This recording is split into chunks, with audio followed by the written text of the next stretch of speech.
প্রিয় শিক্ষার্থীরা, আজকে আমরা কৌণিক গতিশক্তি কিভাবে নির্ণয় করা যায় সেটা আমরা দেখবো। আমরা মনে করলাম m1 একটা কণা, সেটা r1 দূরত্বে আছে, যেখানে রৈখিক বেগ v1 হয়।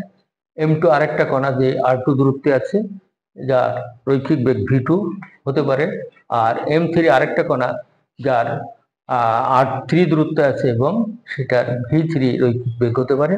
এবং এগুলো একটা অক্ষের সাপেক্ষে ওমেগা সমকৌণিক বেগে ঘুরলে আমরা m1 এর জন্য রৈখিক বেগ v1, আমরা জানি যে v ইকুয়াল টু ওমেগা আর, সেই ওমেগা r1 হলো। তাহলে m2 এর জন্য এখানে রৈখিক বেগ হবে v2 equal to omega r2, R m3 এর জন্য হবে v3, এই m3 এর জন্য হবে ওমেগা r3। আমরা এখন যদি আমরা জানি যে গতিশক্তি মানে হলো হাফ mv স্কয়ার, তাহলে আমরা প্রথমটার গতিশক্তি হবে হাফ m1 v1 স্কয়ার। আমরা এই v1 এর মান এইটা এখানে বসাই দিয়েছি, বসাই দিয়ে আমরা এখানে ওমেগা স্কয়ার আছে আর স্কয়ার হয়েছে এখানে।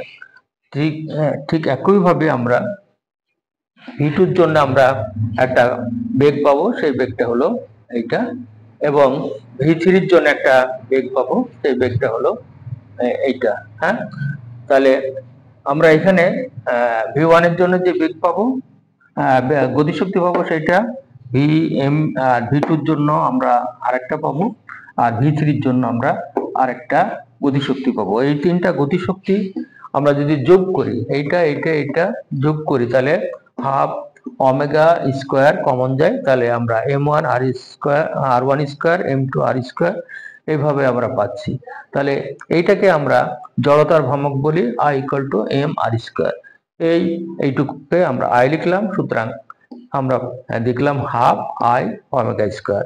এখানে I হলো জড়তার ভ্রামক আর ওমেগা হলো কৌণিক বেগ। সুতরাং আমরা এইভাবেই কৌণিক আমরা গতিশক্তি সমান হাফ I ওমেগা স্কয়ার